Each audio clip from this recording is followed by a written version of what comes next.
Bismillahirrahmanirrahim. Assalamualaikum warahmatullahi wabarakatuh. My name is Siti Fauziana Mutmainah, and I'm here. I would like to retell the video by Yasir Qadi about the reconciling between reason and revelation and intellect in Islam. So as we all know that the first revelation that Allah has sent down was Iqra, and Iqra means to read, to explore, to learn more. And the purpose of this first revelation to our Prophet Muhammad SAW was to tell him that Allah would give him knowledge directly. Iqra bismi rabbik, read or recite directly from Allah Subhanahu wa Ta'ala. And in the same series that Allah repeat Iqra. Iqra is repeated twice. Iqra bismi rabbikal ladzi khalaq, and then after few ayat later is Iqra wa rabbukal akram. So Iqra is said twice. That the purpose of repetition is that the first Iqra is the references to the Islamic sciences. Why? Because it is laid to knowledge from Allah. And then the second Iqra is the references to the secular sciences that we derive. Why? Because Allah after it Allah says right after it bis Iqra wa rabbukal akram alladzi 'allama bil qalam, the one who taught by the pen, read by the pen. We read knowledge of the man, read whatever they have comforted with inside encyclopedias, research paper, and all of the secular sciences. So Allah is telling us that we have what we have to learn first is the knowledge of religion, and then the second is the knowledge of this world, this dunya.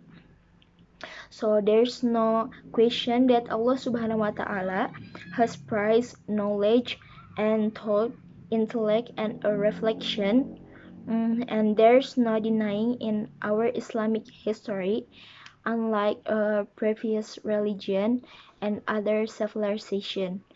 Our civilization was the only one that was religious and scientific at the same time.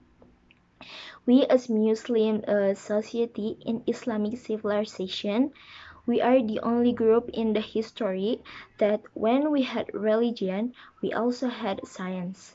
When we had deen, we also had dunya. When we had understanding of the religious, we also encourage chemistry, biology, and medicine and astronomy. And many of you should be aware that the dangers of assuming that our intellect is all knowing, because you see our intellect or akal in Arabic is what Allah has blessed with above the animals. That the animals don't have, of course, don't have the type of intellectual that we do. And at the same time, it's not all powerful, and we are living at a time when many people think that the intellect should be what reigns supreme. If our intellect, if our rational thoughts say something to be true, we don't care what the religion, what the religious text says. We don't care what the Quran says. We don't care what Allah says. Rather, our intellectual should hold supreme over the Quran, and this, no doubt, is something that we as Muslims would disagree with. So let's us look to the Quran and Sunnah, and let's see how does Allah Subhanahu wa Ta'ala describe the thought process. What does Allah says about the akal? What Allah says to think, to reflect, and we all know that the concept of thinking is mentioned in the Quran, which is literally hundreds of times. The word dakilun, the word tadhakarun, the word tatafakkarun. All of these indicate thinking, and Allah says for hundreds verses, why don't you think? Why don't you rationalize?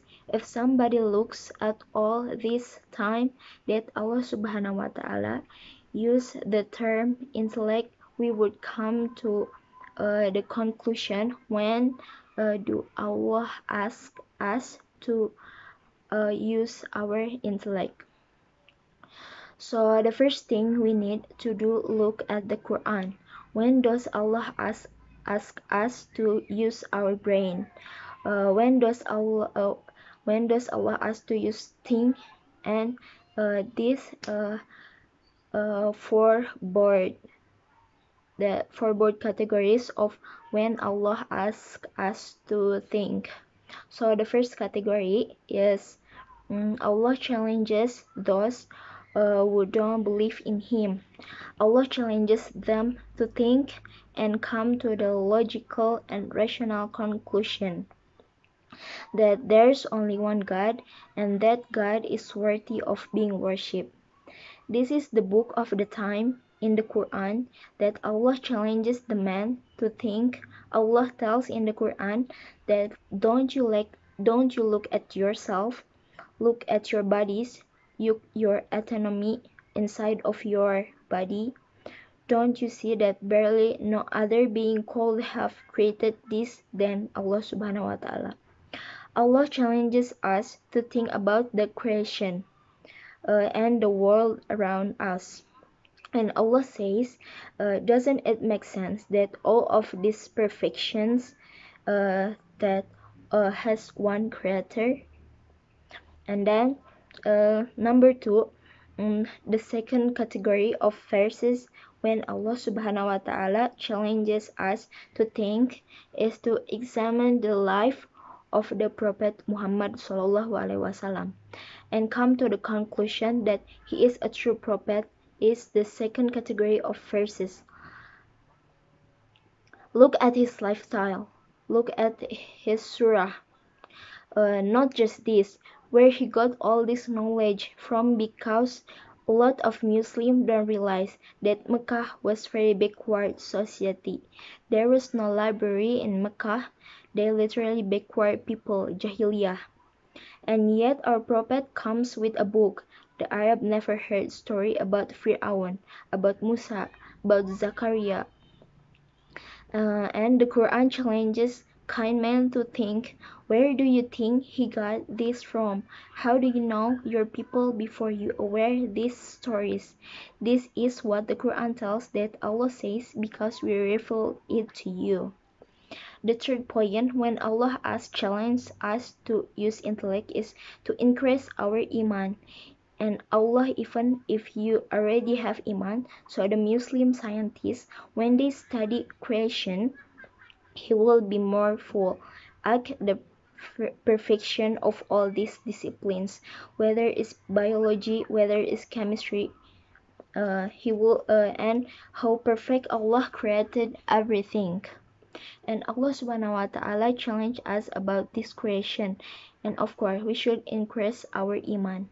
And the greatest example for this is Allah subhanahu wa ta'ala says that believers are those who they think about the creation of they have on earth.